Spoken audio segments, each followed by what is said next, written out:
जय हिंद। मेरे channel SIP पे आपका स्वागत है। आज हम लोग पढ़ेंगे एनवायरनमेंट की अगली टॉपिक जो है हमारा डिजास्टर मैनेजमेंट, आपदा प्रबंधन। ये टॉपिक इतना इंपॉर्टेंट है कि मेंस में यहाँ से हर साल आईएएस और पीसीएस के मेंस में हर एक साल पे एक या दो क्वेश्चन यहाँ से बन जाते हैं और लड़के क्वेश्चन समझ नहीं पाते हैं। पहले ध्यान से इसी चीज को समझिएगा। डिजास्टर मैनेजमेंट जो है इसको हिंदी में क्या बोलते हैं हम लोग? हिंदी में इसी को बोलते हैं आपदा प्रबंधन। मैनेजमेंट का मतलब प्रबंधन, ठीक है। तो ये चैप्टर भूगोल का है, पढ़ते ईवीएस में है। भूगोल में हम लोग क्या पढ़ते हैं? भूगोल में पढ़ते हैं आपदा, डिजास्टर के बारे में, ठीक है। देखिए यही सब गलतियां होती हैं कि लड़कों से पूछा क्या जा रहा है और लड़के आंसर क्या दे रहे हैं। आपदा के बारे में पूछेगा तब तो आप पूरी तरह से बताएंगे। मैं यहाँ पे आपको परिचय कराऊंगा कि आपदा दो प्रकार की होती है, नेचुरल और मैन मेड या ह्यूमन मेड, मानव जनित और प्राकृतिक, ठीक है। लेकिन यहाँ पे क्या पढ़ा जाता है ईवीएस में? आपदा प्रबंधन, ठीक है। आपदा आई तो आपदा जो भी आई, बाढ़, सूखा, चक्रवात, ये सब प्राकृतिक है, ठीक है। जंगल की आग। अगर हम पढ़े मानव मेड, ह्यूमन मेड, मानव जनित, तो फिर रासायनिक आपदा, जैविक आपदा, उसके बाद आपका प्रदूषण, आतंकवाद, ठीक है। ये सभी, हाँ आतंकवाद भी, बहुत लड़के इसको छोड़ देते हैं कि आपदा नहीं, आतंकवाद सबसे बड़ी आपदा है, ठीक है। तो ये तो सभी आपदा है तो आपदा ही। तो आपदा जितनी भी आ रही हैं इस सभी से प्रबंधन कैसे करना है ये जानना है। और ये टॉपिक यही होता है कि आपदा प्रबंधन हम कैसे मैनेजमेंट करें डिजास्टर का, और इसके बारे में आपको पूरी तरह बताऊंगा। 3 चरण होते हैं इसके, 3 स्टेज होते हैं। एक होता है आपका प्री डिजास्टर, दूसरा होता है ड्यूरिंग डिजास्टर, समय के साथ आपदा, और तीसरा होता है पोस्ट डिजास्टर, आपदा के बाद, और पहला प्री, आपदा के पूर्व। तो सभी चीजों पे डिस्कस की जाती है और सभी आपको आंसर लिखना है, सभी हेडिंग के साथ, और बकायदे सबकी बात करेंगे तब जाके ना आपको नंबर मिलेगा। तो ये बात है आपदा प्रबंधन की। तो जाहिर सी बात है कि तो पहले दिमाग में, मन में उठेगा ये कि आपदा क्या होती है। तो लिख लीजिएगा कि आपदा हम उसे कहते हैं, ये ऐसी घटना है जिसमें भारी मात्रा में, मेरे साथ लिखते चलिएगा, भारी मात्रा में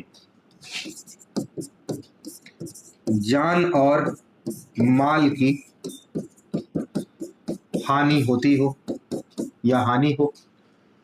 अब जान और माल इन द सेंस, इसमें 2 चीजें आ जाएंगी, एक है जीवों और दूसरा है संपत्ति की बात। भाई 2 ही चीज तो आप देखते हैं। आपदा में नष्ट क्या होता है? जीव और संपत्ति। जीवों में 2 कैटेगरी है, एक है आपके जानवर, एनिमल्स, और दूसरे हैं हम लोग मनुष्य या मानव, ह्यूमन, ठीक है। तो आपदा का पहला डेफिनेशन आप छोटे भाषा में देंगे, छोटी शब्दों में देंगे, ऐसी घटना जिसमें भारी मात्रा में जान माल की हानि हो, ठीक। और वो जान माल कैसा? तो जीवों और संपत्ति की, ठीक है। तो ये तो हो गई आपदा की परिभाषा, ठीक। और आपको क्या पढ़ना है? आपदा प्रबंधन, ठीक है। तो पहले हम जरा आपको आपदा के बारे में समझा ही लेंगे। तो एक तो हुआ कि आपदा कहते किसे, ठीक है। अब इसको स्क्रीनशॉट लीजिए, आगे बढ़ा जाए। फिर आपका दूसरा नंबर पे ये होगा कि हमारी आपदा के प्रकार कौन कौन से हैं, ठीक है। तो डाल लीजिएगा टाइप ऑफ डिजास्टर, आपदा के प्रकार, ठीक है। आपदा के प्रकार। तो आपदा 2 प्रकार की होती है भाई, एक होता है नेचुरल, प्राकृतिक, ठीक है, और दूसरा होता है मानव जनित, ह्यूमन मेड या मैन मेड, मानव जनित, ठीक। तो प्राकृतिक क्या है उसको देखा जाए तो प्राकृतिक में आप सभी जानते हैं, बाढ़, सभी से परिचित ही होंगे। दूसरे नंबर पे सूखा, जरा और मैं जगह ले लेता हूं, और भी सब लिखना है। बाढ़, सूखा, फिर चक्रवात, फिर भूकंप, फिर ज्वालामुखी, फिर सुनामी, फिर जंगल की आग, ठीक है। 1 2 3 4 5 6 7, इतने काफी हैं आपको, और भी हैं प्राकृतिक, आप और ऐड कर लेंगे आपको समझाने के लिए। आपदा के टाइप, ये प्राकृतिक है जिसमें मानव का कोई रोल नहीं है, ठीक है, आप हम कुछ भी नहीं कर सकते इसमें, ठीक। तो ये चीजें प्राकृतिक आपदाएं हैं। मानव जनित में क्या क्या है भाई? तो सबसे पहली बात मानव जनित में आती है परमाणु आपदा, एटॉमिक डिजास्टर, फिर रासायनिक आपदा, ठीक है, केमिकल डिजास्टर, फिर औद्योगिक आपदा, इंडस्ट्रियल डिजास्टर, फिर बायोलॉजिकल जैविक आपदा, ठीक है, फिर प्रदूषण, फिर शहर की आग, फिर दुर्घटनाएं, और फिर आतंकवाद, टेररिज्म, एक्सीडेंट। उसके बाद ये आपका शहर की आग, ठीक है, पॉल्यूशन। तो ये देख रहे हैं 1 2 3 4 5 6 7 8, ठीक, बहुत है 7 8 इधर। तो ये मानव जनित आपदा है। तो ये तो आप समझ गए आपदा। एक तो डेफिनेशन समझे, ये क्वेश्चन प्री में भी आते हैं, इंटरव्यू में भी आते हैं, और आपके मेंस में लिखेंगे तो आता ही आता है। तो आपसे अगर कोई क्वेश्चन करे कि आपदा क्या होता है, तो आप बताएंगे छोटी सिंपल परिभाषा कि आपदा ऐसी घटना जिसमें भारी मात्रा में जान और माल किसी चीज का नुकसान हो। वो कौन सी चीज है? जीव और मनुष्य, सॉरी जीव और मनुष्य और जानवर और संपत्ति, ठीक है। फिर आपदा कितने प्रकार के होते हैं? प्राकृतिक और मानव जनित। आप ये आपदा का परिचय दीजिए, ठीक है। और ये हमारे वश में नहीं है, लेकिन हम यहाँ कंट्रोल कर सकते हैं, जो हम सबसे बड़ी आपदा के रूप में इसको जन्म दे दिए हैं। पहले के समय में एग्जाम में भी मेंस के पॉइंट ऑफ व्यू से जब क्वेश्चन आते थे ना, तो सारी आपदा का विषय ये होता था। और ऐसे भी 2005 में ये सब प्रबंधन प्राधिकरण अथॉरिटी बनी। 2005-2002 के पहले आप देखेंगे तो पुरानी किताबों में ये सब चैप्टर भी नहीं था, इधर लोग ध्यान ही नहीं देते थे। लेकिन 2005 के बाद जब घटनाएं, मैं बताऊंगा कि गुजरात में जब भूकंप आया, जब सब जाने हिल गए, तब समझ में आया कि अच्छा, अब नहीं संभल के रहेंगे और इस पे काम नहीं करेंगे तो आगे चल के दिक्कत हो जाएगी, ठीक है। तो प्राकृतिक ही पूछता था तो लड़के चापे पड़े थे, बाढ़, सूखा, चक्रवात, ज्वालामुखी, खुद दबा के लिख रहे हैं। अब का सेंस एकदम अलग हो गया, ठीक है। अब के जितने भी क्वेश्चन बन रहे हैं वो मानव जनित बन रहा है। यहां तक कि लड़के हमेशा इन चीजों को भूल जाते हैं, इस चीज को ध्यान रखिएगा, ठीक ना। यहाँ पे सोचते हैं कि ये है, ये नहीं है। एक प्रदूषण है भाई, और दूसरा आपका दुर्घटना और आतंकवाद। तीन को लड़के सोचते हैं कि ये मानव जनित आपदा ही नहीं होती तो कुछ और चैप्टर है। ये आपका मानव जनित आपदा है, ठीक ना। ये चीज ध्यान रखिएगा। ये आपका क्या है भाई? ये मानव जनित आपदाएं हैं, वो चीज है जो बहुत अच्छे से इसमें आजकल मेंस से क्वेश्चन बन रहे हैं। भाई आतंकवाद बहुत बड़ी आपदा है, एक्सीडेंट, आज रेल सड़क दुर्घटना आपदा है, सब लिखा जाएगा, ठीक है। पॉल्यूशन सबसे बड़ी आपदा के रूप में उभर रहा है इस समय। जैसे पेड़ कट रहे हैं और जैसे साइंस आगे जा रहा है, जैसे तकनीक आगे बढ़ रही है, जैसे गाड़ी घोड़ा आगे खूब निकल रही है, एक से एक गाड़ियां आ रही हैं, तो ये सभी क्या है? ये प्रदूषण का रूप ले रही है। और आने वाले समय में अगर नहीं ध्यान दिया गया तो सबसे बड़ी आपदा के रूप में सब उभर के आएंगे, ठीक है। परमाणु आपदा आप देख ही रहे हैं, एटॉमिक, केमिकल, इंडस्ट्रियल, ये सभी वो आपदा है। जैसे जापान में फुकुशिमा संयंत्र में फेल हो गया, कितनी दुर्घटनाएं हुई थी, कितने लोग मारे गए थे। उसके बाद जैविक, इससे आप परिचित ही हैं, अभी हालिया जिसे आप बोलते हैं कोविड-19, यही तो था। घर बैठे बैठे पूरे देश का देश तबाह कर देना, तबाह हो जाना, ये क्या है? ये जैविक आपदा है। कितनी बड़ी आपदा हुई थी, पूरा विश्व, पूरे देश लॉकडाउन, 2 साल तक सब चीज बंद हो गया था। तो ये आपदा है, ठीक। तो अब आप आपदा से परिचित हो गए होंगे अच्छे से। अब बात डिजास्टर, ठीक है। अब हम बात करेंगे कि हमारे आपदाओं के संदर्भ में भारत की क्या स्थिति है। आइए लिखा जाए, स्क्रीनशॉट ले लीजिए, आगे बढ़ते हैं। डालिएगा हेडिंग, ये आपका हेडिंग है, ठीक है ना। आपदाओं के संदर्भ में भारत की स्थिति, आपदाओं के संदर्भ में भारत की स्थिति। एकदम मैप से हम लोग समझेंगे, आराम से आप समझ जाएंगे पूरे राज्य के बारे में क्या क्या चीजें हैं संबंधित भारत से आपदा के विषय में। तो आपदा के संदर्भ में भारत की स्थिति, ठीक है। तो पहला पॉइंट लिखा जाए, नंबर 1 क्या है भाई? भारत के भूभाग का लगभग 58.6% भूकंप प्रवण क्षेत्र के अंतर्गत आता है। आई बात समझ में? क्या कह रहा है कि भारत के भूभाग का लगभग 58.6% भाग जो है वो भूकंप प्रवण क्षेत्र के अंतर्गत आता है। तो इसको जरा मैप से देख लिया जाए, हर चीज हम लोग पॉइंट करेंगे, आप स्क्रीनशॉट लीजिएगा मैप से देख के और फिर हम लोग आगे बढ़ जाएंगे, ठीक। और भारत का मैप बनाने के लिए अपने हाथ को एकदम तत्पर रखिया करिए हमेशा। हम भारत के हैं तो हम मैप बनाने में जरा भी न चूकें, ठीक है। इंडिया का मैप तुरंत बन जाना चाहिए और सबसे बड़ी बात कि बिना कलम उठाए, ठीक है। तो ये भारत है। अब भारत के भूभाग का क्या कह रहा है भाई कि 58.6% जो है वो भूकंप प्रभावित क्षेत्र के अंतर्गत आता है, जो कि प्राकृतिक आपदा है, ठीक है। तो अब देखिए भूकंप प्रभावित क्षेत्र है कौन कौन से, तो इसके लिए व्हाइट मार्कर ले लें कि आपको समझ में आएगा। देखिए ये पूरा जम्मू कश्मीर का क्षेत्र लिए, यहाँ से पूरा उत्तराखंड, ये उत्तर प्रदेश, बिहार, यहाँ आइए ये पूरा सिक्किम तो पूरा प्रभावित है, ठीक है, ये पूरा। और यहां से आपका ये जो आसाम वाला भाग है ये पूरा, ठीक है, इधर ये पूरा ले लीजिए, क्लियर। जो अरुणाचल प्रदेश का भाग है ये पूरा का पूरा, तो मैं ऐसे कर देता हूं आप समझ जाएंगे, ठीक है। स्क्रीनशॉट लेके आराम से नोट्स बना लीजिएगा।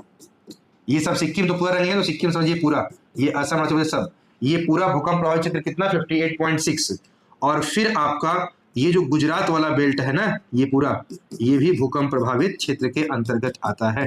और थोड़ा सा ये महाराष्ट्र गोवा की तरफ एरिया ये, तो ये आपका है भारत के भूभाग का 58.6% भूकंप प्रभावित क्षेत्र है, ठीक। आपदा के समय भारत की स्थिति हम देख रहे हैं। नंबर 2 पॉइंट लिखिए, नंबर 2, देश के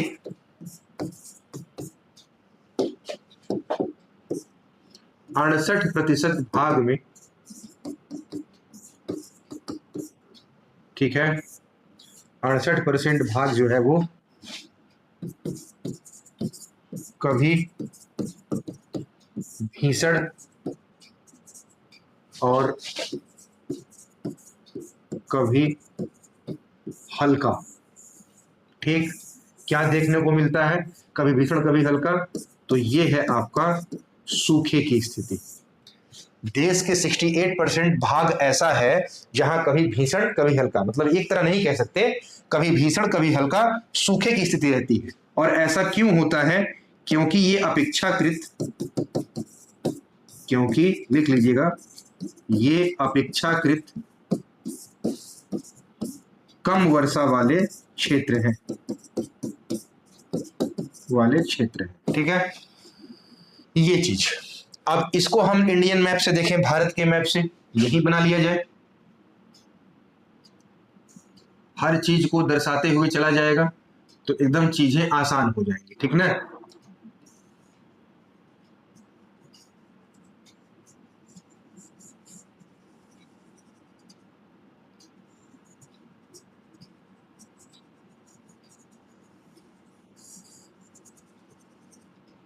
ठीक है, भारत। अब इसमें हम लोगों को देखना है कि 68% भाग पे क्या कह रहा है, कभी हल्का कभी भीषण सूखे की स्थिति। तो भारत का ऐसा कौन सा एरिया है, पूरा क्षेत्र है 68% जहां सूखे की स्थिति दिखाई दे रही है, तो ये वाला एरिया है ये, ठीक है। देखिएगा ये पूरा राजस्थान ले लीजिए ऐसे, ये जो पूरा एरिया देख रहे हैं ये क्या है, ये पूरा, ये नहीं कि एकदम खूब भीषण सूखा, कभी भीषण कभी कम, मतलब कभी ज्यादा भीषण, भीषण मतलब ज्यादा, कभी ज्यादा कभी कम सूखे की स्थिति देखने को मिलती है। तो ये पूरे इन क्षेत्रों में देखने को मिलती है, यही पूरा बेल्ट है वो वाला, ठीक है। आई बात समझ में? अब इसका स्क्रीनशॉट लीजिए, फिर नंबर 3 देखा जाए। अब तीसरा पॉइंट क्या कह रहा है, तीसरा पॉइंट कह रहा है देश के 12% मतलब 4 करोड़ हेक्टेयर से अधिक, ठीक है। देश के 12% मतलब 4 करोड़ हेक्टेयर से अधिक भाग में क्या देखने को मिल रहा है, बाढ़ और नदी कटाव। बात समझ में आई? बाढ़ और नदी कटाव, ठीक है। ये तीसरे पॉइंट में ही पहला पॉइंट है और दूसरा लिख लीजिए। एक तो देश का 12% 4 करोड़ हेक्टेयर से अधिक भाग जो है वो बाढ़ और नदी कटाव से प्रभावित है, और दूसरा 7516 किलोमीटर लंबी तट रेखा में से लगभग 5700 किलोमीटर, 5757 है, 5700 किलोमीटर में लंबे तटीय भाग में सुनामी और चक्रवात साइक्लोन की आशंका। क्लियर, ठीक है। तो ये आपका कह रहा है कि इतने जो प्रतिशत भाग हैं बाढ़ नदी कटाव से प्रभावित हैं, और इतनी हमारी, ये पॉइंट में है 0.86 है, लेकिन ये पूरा लीजिए, मतलब इतना मानते हैं 7516 किलोमीटर हमारी पूरी तटरेखा है, कोस्टल एरिया। उसमें 5700 जो है 57, ठीक है ना, 5700 किलोमीटर जो लंबा तटीय भाग है वो सुनामी और चक्रवात की आशंका हमेशा वहां बनी रहती है, ठीक है। अब इसको हम भारत के मैप से देखें तो अच्छे से समझ जाएंगे, ठीक है। देखिए जो साथ में चल रहे हैं वो एकदम इंडिया का मैप बनाते चलेंगे। तो यहां पे आप अच्छे से दर्शा लेंगे ना, ऐसे आप एग्जाम में भी बनाएंगे। मैप इतना बढ़िया सहारा होता है कि समझ लीजिए आप कितनी बातों को कहे जाते हैं, ठीक है। तो अब देखिए, अब हमको वो चीज देखना है जो हमारा बाढ़ नदी कटाव और चक्रवात सुनामी सभी एक ही मैप में दर्शा लेंगे, ठीक है। तो सबसे पहले हम देखेंगे कि हमारे केरल वाली स्थिति, सब नोट डाउन करते चलिएगा, ठीक है। फिर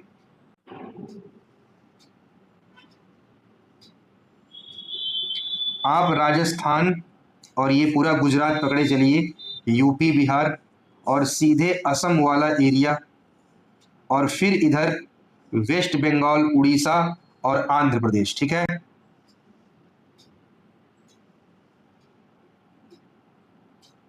तो मैं इसको दोहरी पट्टी में कर दे रहा हूं, एक तो वाइट ही रहेगा जो मैप बना है, ठीक है, और दूसरा जो आपको दिख रहा है जो मैं एरिया बना रहा हूं, तो ये पूरा वेस्ट बंगाल, ये उड़ीसा और आपका आंध्र प्रदेश, पश्चिम बंगाल यहाँ, ठीक है। और फिर यहाँ से ये नीचे होगा, ठीक है, यहाँ से ये कुछ महाराष्ट्र का हिस्सा लिए और फिर इस तरह, ठीक है। तो ये जो पूरा एरिया आपको दिख रहा है ना, ये पूरा, तो ये क्या है भाई, ये राजस्थान है, ये गुजरात है, ये आप समझिए पूरे मैप में, ठीक। ये यूपी है, ये बिहार है, तो ये पूरा एरिया जो है मध्य प्रदेश, महाराष्ट्र कुछ अंश, ठीक। ये पूरा असम, ये पूरा वेस्ट बंगाल, ये उड़ीसा, ये आंध्र प्रदेश और ये केरल। ये जो आपको पूरा लोकेशन दिख रहा है ये वो एरिया है जहां बाढ़ नदी कटाव सुनामी चक्रवात की आशंका हमेशा बनी रहती है, ठीक है। स्क्रीनशॉट लीजिए, आगे बढ़ा जाए। अब लिखिएगा चौथा पॉइंट, भारत के पहाड़ी क्षेत्र, ठीक है। जो भारत के पहाड़ी क्षेत्र हैं, भूस्खलन जिसको बोलते हैं लैंड स्लाइडिंग, ठीक है, लैंडस्लाइड, भूस्खलन और हिमस्खलन दोनों, ठीक है ना। भारत के पहाड़ी क्षेत्र भूस्खलन और हिमस्खलन के जोखिम से परिपूर्ण है, ठीक है। तो भारत के पहाड़ी क्षेत्र भूस्खलन और हिमस्खलन के जोखिम से क्या है, वो पूरी तरह परिपूर्ण है। वो वाला एरिया क्या है तो वो भी देख लीजिए।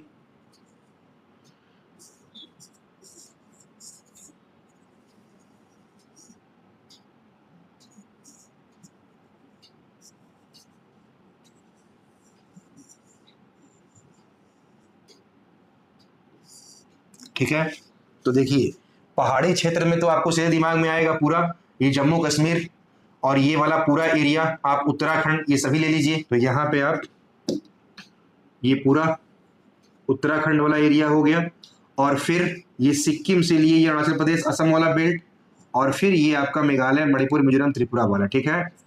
तो ये हमेशा लैंडस्लाइड और जो हिमस्खलन है, आइस स्लाइड हमेशा होता रहता है, ये चीजें ध्यान रखिएगा, ठीक है।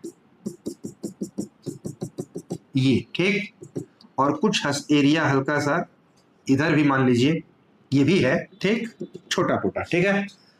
तो ये भारत के पहाड़ी क्षेत्र जो भूस्खलन और हिमस्खलन के जोखिम से क्या है भाई, परिपूर्ण है। तो अब बात समझ में आ रही है ना कि आपदा के संदर्भ में भारत की स्थिति क्या है। देखिए मैप से आप कर लेंगे, वीडियो को 1 से 2 बार देखेंगे ना, मेरा दावा है पूरा आपको याद हो जाएगा और आराम से आप आसानी से मेंस लिख लेंगे, ठीक है। अब देखिएगा अगला 5वां पॉइंट, ये भी बहुत ही सोचने वाला विषय है। 5वां पॉइंट जो लिखने जा रहे हैं, ठीक है, क्या भाई, भारत में प्रति वर्ष, हर साल का है, रेल और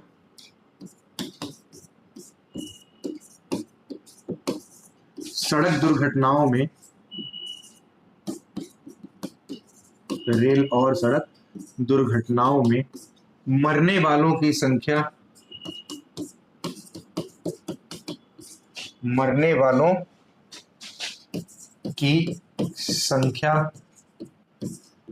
अधिक होती जा रही है, अधिक होती जा रही है, ठीक है। तो ये बड़ी चिंता का विषय, आप देख रहे हैं जितनी जनसंख्या बढ़ रही है और जितनी जनसंख्या बढ़ रही है उतने ही हाथ गाड़ी चल रही है, फिर एक से एक हाई स्पीड ट्रेनों का निर्माण हो रहा है, ठीक है, एक से एक ट्रेन इंजन बन रहे हैं, रेलवे इंजन बन रहे हैं, गाड़ियां एक से एक स्पीड वाली आ रही हैं, ठीक है। पहले 5 गियर था, अब 6 गियर, फिर 7 गियर, आने वाले समय 8, 9, 10 बहुत गियर होंगे, और जिसमें ऑटोमेटिक है उसमें गियर ही नहीं, तो पूरा आपका स्पीडोमीटर जो है 300 तक दिया है, ठीक है। तो ये सारी चीजें जो हो रही हैं, ये प्रति वर्ष रेल और सड़क दुर्घटना, ये जो मरने वालों की संख्या इतनी डे टू डे अधिक हो रही है कि ये भी बहुत बड़ी आपदा का विषय लेके चिंता के रूप में आ गई है, ठीक है। इसको भी कैसे मैनेज करना है, तो ये तो बातें रही पूरी तरह से भारत के संदर्भ, मतलब आपदा के संदर्भ में भारत की स्थिति क्या है। तो आप आपदा समझे, आपदा का टाइप समझे, और आपदा के संदर्भ में भारत की स्थिति क्या है ये समझे, ठीक है। अब एक सवाल आता है कि क्या भारत में आपदा प्रबंधन की कोई पृष्ठभूमि भी रही है ऐतिहासिक, कि 2005 के बाद से ही जो मैंने बताया कि अथॉरिटी बननी शुरू हुई, नहीं। तो आप जानिए कि आपने चाणक्य, कौटिल्य, विष्णुगुप्त, तीनों नाम एक ही है, तो आपने चाणक्य का नाम सुना होगा। चाणक्य जो मौर्य वंश के प्रधानमंत्री थे, चंद्रगुप्त मौर्य के प्रधानमंत्री, और चंद्रगुप्त मौर्य उन्हीं की सहायता से और उन्हीं के चलते, पूरे उन्हीं की दिमाग से, उन्हीं की सहायता से मगध की गद्दी पर बैठा और मौर्य वंश की स्थापना किया। वो चाणक्य जिनके सामने अच्छे अच्छे फिलोसफर घुटने टेक दिए, उन्होंने अपनी किताब, जिनका नाम आप सुने हैं, अर्थशास्त्र, अपनी पुस्तक अर्थशास्त्र में इसका उस समय में वर्णन किया है पूरी तरह से, आपदा प्रबंधन। और आज के संदर्भ में चाणक्य की वो बातें बिल्कुल पूरी तरह से प्रासंगिक है जितनी की उस समय थी। आज भी जो क्रिया विधि है आपको बताएंगे, आप दंग रह जाएंगे, चाणक्य की ही चीजों को फॉलो किया जाता है, ठीक है। तो आइए उसको अब लिखा जाए, डालिएगा हेडिंग, इसको स्क्रीनशॉट लीजिए, फिर अगला लिखा जाए। तो हेडिंग रहेगा भारत में आपदा प्रबंधन की पृष्ठभूमि, भारत में डिजास्टर मैनेजमेंट, आपदा प्रबंधन की पृष्ठभूमि, ठीक है, कि भारत में आपदा प्रबंधन की पृष्ठभूमि क्या है भाई। तो बताया आपको कि सबसे पहले तो हम लोगों ने देखा कि चाणक्य की पुस्तक अर्थशास्त्र में देखने को मिलता है, तो लिख लिया जाए कि चाणक्य की पुस्तक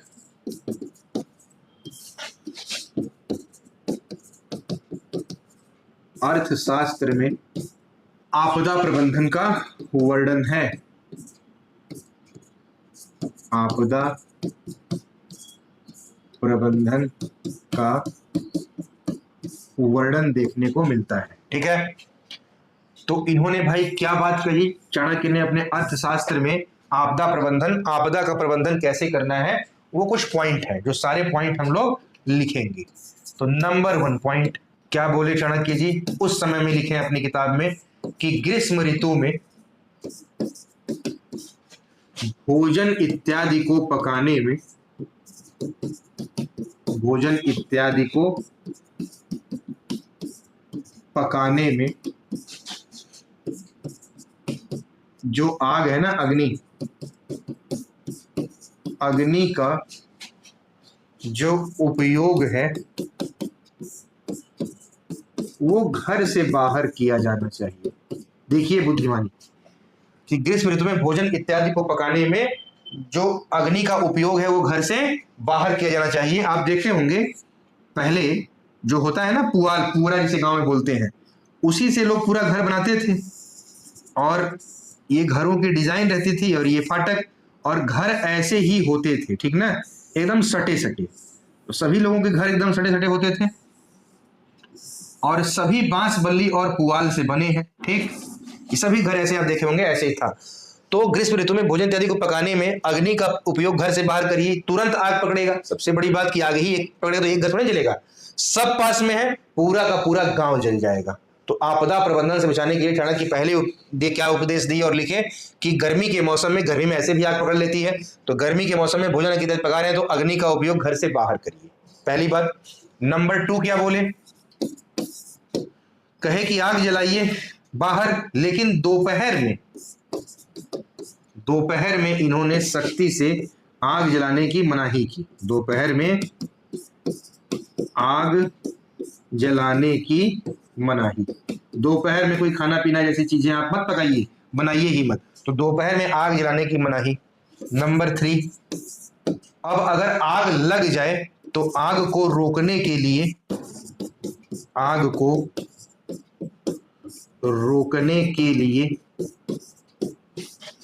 उपयोगी साधनों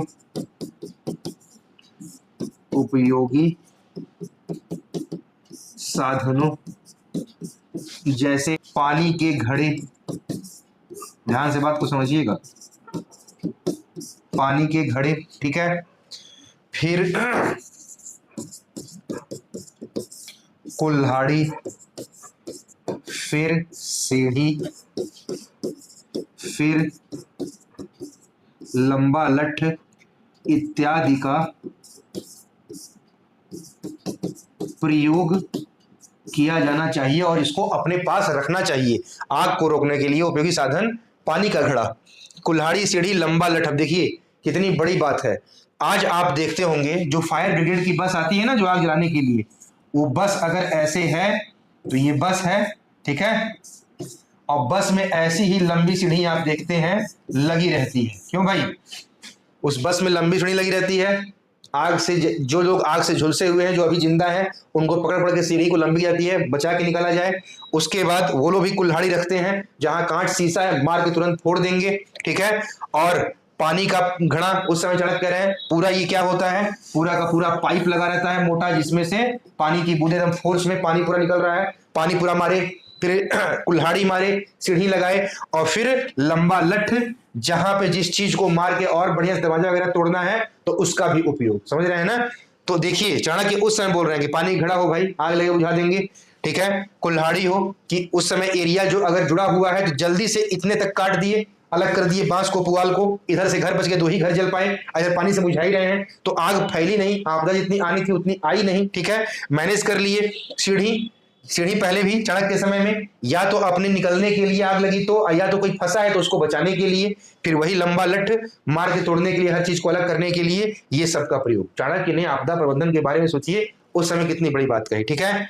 तो ये 3 पॉइंट हुए इनके, स्क्रीनशॉट लीजिए, चौथा पॉइंट लिखा जाए। फिर चौथा पॉइंट ये क्या कह रहे हैं, महत्वपूर्ण स्थानों, ठीक है ना, महत्वपूर्ण स्थानों।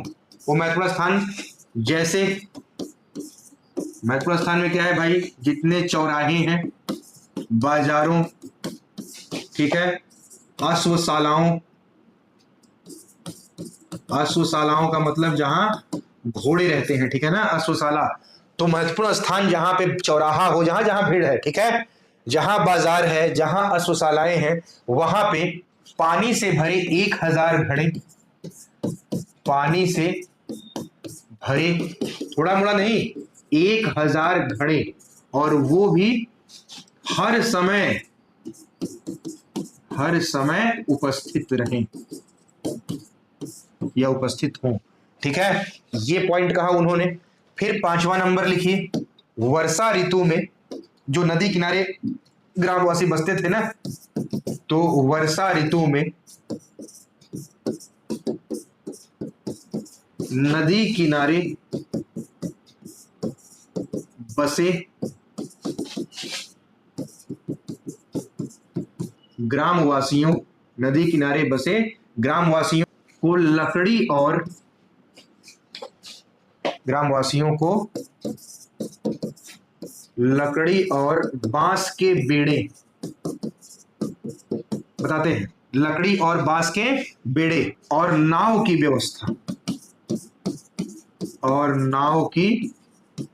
व्यवस्था। मतलब वर्षा ऋतु में वर्षा भयंकर होती थी, अब जरा कम हो गई क्योंकि पेड़ बहुत कट गए।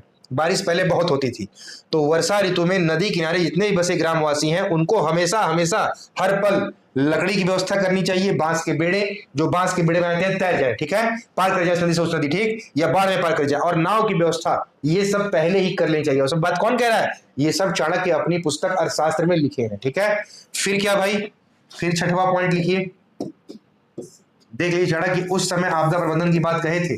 फिर ये कहे थे कि प्राकृतिक बीमारियों से बचने के लिए, जो नेचुरल डिजीज हैं, प्राकृतिक बीमारियों से बचने के लिए क्या करना चाहिए? गंगा स्नान करना चाहिए, क्योंकि गंगा जी के पानी में ऐसी अनोखी, अद्भुत और बहुत ही महत्वपूर्ण और लाभकारी वनस्पतियां इस पानी में अपना तत्व समेटे रहती हैं, जो जड़ी बूटी का काम करती हैं, औषधि का। तो गंगा स्नान करेंगे तो प्राकृतिक बीमारियों से बच जाएंगे। वास्तविकता थी पहले, अब नहीं, ठीक है। अब तो गंगा जी के पानी को क्या देख ही रहे हैं, महाकुंभ में इतना लोग नहाए कि आधे लोग नहाए और पानी भी ले आए, लग रहा है गंगा जी का जले सूख गया है। और गंगा जी के पानी को जितनी कचड़े, नाले, सीवर जो खोल दिया गया, एकदम अब अशुद्ध कर दिए हैं, ठीक है। लेकिन पहले के समय ऐसा नहीं था। पहले के समय वास्तविकता थी कि गंगा जहां से आ रही है, जब उत्तराखंड से निकले, देखें भागीरथी निकली वहां से, इधर से अलकनंदा निकली, देवप्रयाग में संगम हो तो नाम हुआ गंगा। तो जहां से ये निकल रही है गंगोत्री से, और वहां से उत्तराखंड से आते यूपी के प्रवेश करने तक में ये इतनी जड़ी बूटियों, वनस्पतियों, औषधिपूर्ण वनस्पतियों से उसके तत्वों को लेते हुए आती है कि इसमें वास्तविकता है कि गंगा जल में कभी भी आप कीड़े मकोड़े नहीं देखेंगे, ठीक है। तो उस समय, चाणक्य के समय, तो सोचिए गंगा स्नान कर लेने से प्राकृतिक बीमारी जो आती थी वो भी सही हो जाती थी। तो ये बोले कि प्राकृतिक बीमारियों से बचने के लिए गंगा स्नान करना चाहिए, ठीक है। नंबर 7 पॉइंट, अकाल के समय राजा क्या करे भाई? अकाल के समय राजा जनता में अन्न और बीज का वितरण करे। ध्यान समझिएगा, इस बात को अच्छी तरह समझ जाएंगे। अकाल के समय जो राजा है, राजा ये जनता में अन्न और बीज का वितरण करे। भाई अकाल पड़ गया है, लेकिन उनको फ्री में खाना खाने का आदि न बनाए, ठीक है। अकाल के समय राजा जनता में अन्न और बीज बांटे, तो राजा कर्तव्य है भाई। अकाल आ गया, प्रजा मर जाएगी भूख से, लेकिन ये नहीं कि इसी का आदि बना देना है कि रोजगार नहीं, निठल्ला बना दिए, बैठाए खिला रहे, नहीं। एक तो वितरण करे, या उनको उचित वेतन देकर सेतु मतलब पुल, ब्रिज, सेतु या दुर्ग मतलब फोर्ट, किला, सेतु या दुर्ग का निर्माण करवाए। चाणक्य की बात है भाई, ठीक है, और बहुत ही प्रासंगिक है। राजा अकाल के समय जनता में अन्न और बीज बंटवा दे। अकाल आ गया है भाई, तो इसलिए पहले खाएंगे तब न कुछ आगे होगा और कुछ काम करेंगे। तो खाना पीना खा के आप मरिए मत बिना खाए। दूसरी बात कि आपको कलम बैठा के नहीं खिलाएंगे। उस समय में अकाल आ गया, आपकी खेती, कृषि, जो आपका व्यवसाय था सब नष्ट हो गया। तो अब हम आपको सैलरी भी देंगे, लेकिन आपसे व्यवसाय भी कराएंगे, और फिर अन्न और बीज तो आपको हम दे ही रहे हैं। तो उनको उचित वेतन देगा और सेतु और दुर्ग बनाएगा। उस समय दुर्गे और सेतु तो बनते थे, आप देखते होंगे। ये बड़ा सा दुर्ग बना स्थल पे, और ये पूरा प्रशासनिक एडमिनिस्ट्रेटिव होता था। अगर दुर्ग को, किले को जिसने जीत लिया तो समझ लीजिए कि वो पूरा राज्य जीत लिया। दुर्ग में ही सारी प्रशासनिक व्यवस्था, पूरे सैन्य, पूरी आपकी तोप सब चीजें ही रहती थी, ठीक है। और दूसरा सेतु देखते थे कि नदियों पे राजा पुल बनवा दिया कनेक्टिविटी के लिए, ठीक है। आपदा के समय बहुत सी स्थिति में ये काम आता था पुल, तो एक हमारा काम भी हो गया, हमने सैलरी भी दे दी और ऊपर से आपको अनाज बीज तो दे ही रहे हैं, तो दोनों काम हो गया। जैसे आज के समय आप देखेंगे तो वर्तमान स्थिति जो मनरेगा वाली यही तो है। कोविड में जो लौटे थे बंबई दिल्ली से पैदल यूपी बिहार आ गए, उनका व्यवसाय तो खत्म हो गया बेचारे का, लॉकडाउन लग गया। तो मनरेगा में सरकार यही तो की कि आप खाली मत बैठिए, आप गांव में नहर है, ठीक है, नलकूप है, जो सड़क है उसका निर्माण करिए, मनरेगा को ज्वाइन करिए और आप पैसे लीजिए आराम से, आपको काम भी मिल गया और वेतन भी मिल गया। ये चीज उसी समय चाणक्य अपने अर्थशास्त्र में सब लिख दिए थे, ठीक है। फिर क्या, अगला स्क्रीनशॉट लीजिए, फिर अगला पॉइंट लिखा जाए 8वां। अब क्या कहे चाणक्य कि भाई कृषि भी तो नुकसान होती थी, जो छोटे मोटे जीव जंतु थे, जैसे आज टिड्डा उड्डा देखिए फसल नष्ट कर देते हैं, तो चूहे हुए जो है कृषि को, अनाज को बड़ा नुकसान पहुंचाते हैं। अभी भी देखिए चूहा किसी घर में घुस जाता तो हड़कंप बजाता है, अनाज रखा है तो पूरा बोरिया काट के सब स्वाहा कर देगा, कपड़े रत्ने काट देगा। तो ये देखने में इतने भर के हैं, लेकिन इनका नुकसान जो है बहुत तगड़ा होता है। अच्छे से अच्छे बताइए आप, बढ़िया से अगर कुछ भी चीज रखे हैं, खूब बढ़िया ब्रांडेड जूता रखे हैं, कहीं बाय द वे आपने ऐसे ही अपना कपड़ा रख दिया किसी खुले अलमारी में, ब्रांडेड जैकेट शर्ट, उनको क्या पता है कि आप ब्रांडेड पहने हैं 20,000 का और 50,000 40,000 का, बस कुट कुट कुट कुतर के स्वाहा कर दिए, 3-4 काट दिए, ना रफू लायक रहा ना कुछ, सब खत्म हो गया। देखने में छोटे, घाव करे गंभीर, ठीक है। तो 8वां लाइन यही कह रहे हैं स्टेटमेंट चाणक्य, ठीक है, अपनी किताब में कि कृषि को नुकसान पहुंचाने वाले जीवों, कृषि को नुकसान पहुंचाने वाले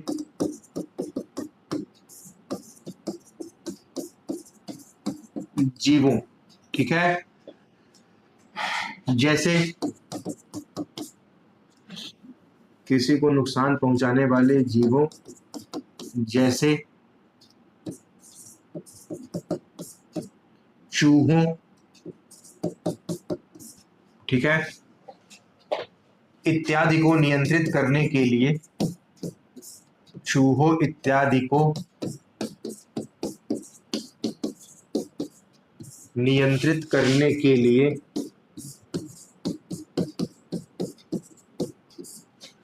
चूहों इत्यादि को नियंत्रित करने के लिए नेवले और बिल्ली आदि का सहयोग। चूहे को देख के भाग जाते हैं, तो नेवले और बिल्ली आदि का सपोर्ट रहे, इन लोगों का सहयोग, ठीक है। तो हम कृषि के नुकसान से बच सकते हैं। सोचिए कि जरा एक छोटा सा चूहा और चूहों का दल अगर कृषि को नुकसान पहुंचा देगा तो ये आपदा में कन्वर्ट हो जाएगी भाई, पूरा खेती खत्म, अनाज खत्म, फसल ही खत्म, कट पिट गया भी पैदा शुरुआती समय में, तो कहां से अन्न उगेगा। तो सोचिए अकाल तक की स्थिति आ जाएगी, एक चूहे ने आपदा खड़ी कर दी, ठीक है। इस कारण से चाणक्य ने ये बात लिखी थी, ठीक। अब अगला स्टेटमेंट देखिए, जीव जंतुओं के जो प्राकृतिक आवास हैं, जीव जंतुओं के नेचुरल हैबिटाट्स, प्राकृतिक आवासों पर मानव के अतिक्रमण पर प्रतिबंध, मानव के अतिक्रमण पर प्रतिबंध। उसी समय चाणक्य ये बात कही, ठीक है, कि जीव जंतुओं के प्राकृतिक आवासों से हम कोई छेड़छाड़ न करें, जहां मानव का अतिक्रमण है वहां पे पूरी तरह से उसको बैन किया जाए। काहे भैया, जिससे कि हम सुरक्षित रह सकें। आप उनके प्राकृतिक आवास पे दिमाग लगाएंगे, ठीक है, और उनका प्राकृतिक आवास, नेचुरल हैबिटाट्स खत्म कर दिए पूरी तरह से, बंदर का, हाथी का, शेर का, गैंडे का। तो आप देखते होंगे आए दिन रील में भी दिखाता है कि हाथी पगलाया तो पूरा गाड़ी उड़ी, फॉर्च्यूनर, स्कॉर्पियो, शिप सब चूड़े से मार के तोड़ ताड़ दिया, उठा के पटक दिया, खत्म। बंदरों का उत्पात आप देख ही रहे हैं, शहरों में बंदरों का घर पूरा खत्म हो गया, छीन गया। तो जहीं मिल रहा है लोग जाली व्यवस्था किए, कॉलोनी में, अपने लॉबी में, पोर्च में जाली लगाए हैं, बंदर आए ना, कपड़ा वपड़ा फैलाना मुश्किल हो गया था, फाड़ फूड़ के बराबर कुछ ना, खा पी के फिट फल वो सब घर में घुस जाते थे, ये झापर तड़ाक बंदर फल लेके चल दिए, ये हालत। तो कई कॉलोनी तो एकदम हालत खराब रहती है, बड़े बड़े सिटीज की बात कर रहे हैं। यही है, उनके आप आवास को काट दिए, कहाँ रहेंगे, तो आप सुरक्षित नहीं रहेंगे। तो हमारे सुरक्षित रहने के लिए चाणक्य ने ये बात कही अपने अर्थशास्त्र में ये भी आपदा हो जाएगी बहुत बड़ी, ठीक है। और क्या कहा लास्ट में कि ये सभी उपाय जो नहीं करेगा उस पर आप दंड लगाइए, ठीक ना, उस पर दंड का विधान किया गया, उसको भी लिख लीजिए। ये सभी उपाय न करने वालों पर दंड का विधान, ठीक है। ये सभी उपाय न करने वालों पर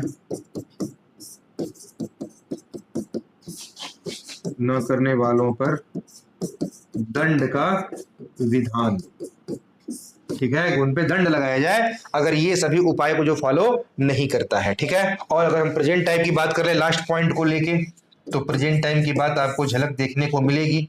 हम वर्तमान समय की बात करें अगर, अब लास्ट पॉइंट है आपका कि वर्तमान समय की आपदा प्रबंधन कार्य विधियां, वर्तमान समय की आपदा प्रबंधन कार्यविधियों में चाणक्य द्वारा लिखे हैं, चाणक्य द्वारा सुझाए गए उपायों की झलक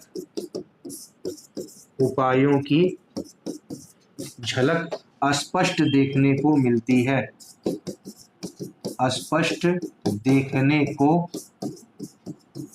मिलती है, ठीक है। जैसे लिख लीजिएगा, जैसे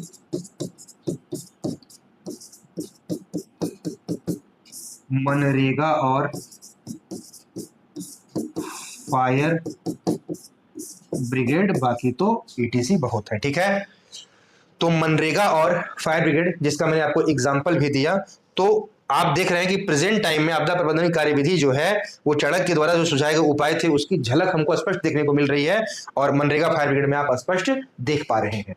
तो ये पूरा चाणक्य का सुझाया गया आपदा प्रबंधन पर उपाय था, मैनेजमेंट था कि कैसे हम आपदा से बच सकते हैं।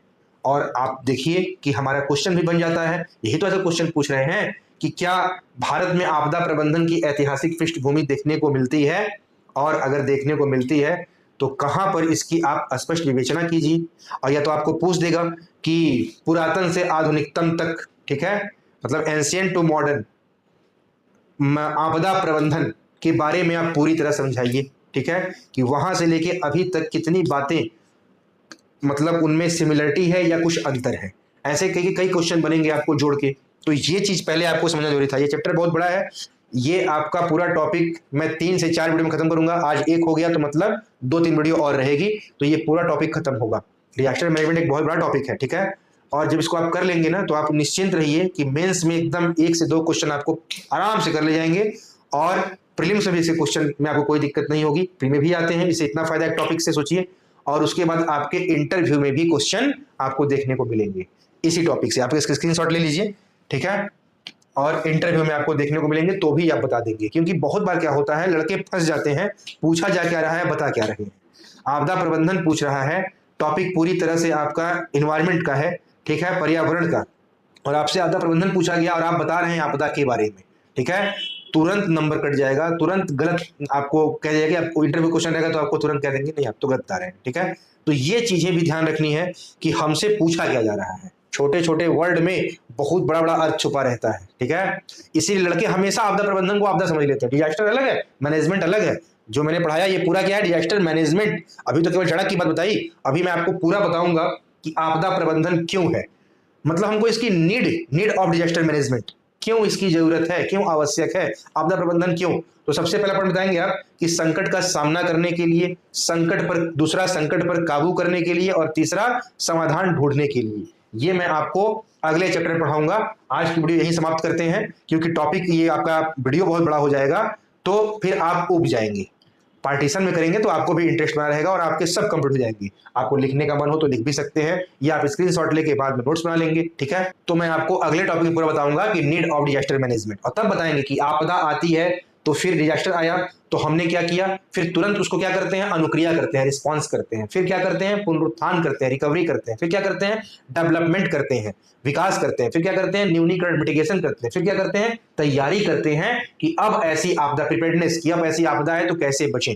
इस पूरे बारे में पूरी बात होगी। फिर हम बात करेंगे सेंट्रल लेवल पे, केंद्र स्तर पे, स्टेट के लेवल पे, आपके राज्य स्तर पे, फिर डिस्ट्रिक्ट लेवल पे, जिला स्तर पे, जिसको आप बोलते हैं एनडीएमए, एचडीएमए, डीडीएमए। मतलब एनडीएमए का मतलब नेशनल डिजास्टर मैनेजमेंट अथॉरिटी, एचडीएमए का मतलब स्टेट डिजास्टर मैनेजमेंट अथॉरिटी, और डीडीएमए मतलब डिस्ट्रिक्ट डिजास्टर मैनेजमेंट अथॉरिटी। और उस पर कौन कौन किसका अध्यक्ष है, फिर उन अथॉरिटी का क्या काम है, फिर आईएएस अधिकारी जो आप बनेंगे, जिसकी तैयारी कर रहे हैं आईएएस पीसीएस की, कि ये जिलाधिकारी की भूमिका एक जिले में आपदा प्रबंधन को लेकर क्या रहती है, इसकी आप स्पष्ट विवेचना कीजिए। इतने 200 वर्डों में इसका वर्णन करिए, लिखिए, तो सब मैं करा दूंगा कि आपको कहीं से कोई दिक्कत नहीं होगी। आप आराम से मन लगा के पढ़िए, वीडियो को लाइक करिएगा, जितने भी आपके ग्रुप होंगे चारों तरफ आप शेयर कर दीजिएगा, फॉरवर्ड कर दीजिएगा, और कमेंट करिएगा जरूर। आप कमेंट करेंगे तो हमको समझ में आता है कि आप क्या पढ़ रहे हैं। हम फिर मिलते हैं। Thank you so much.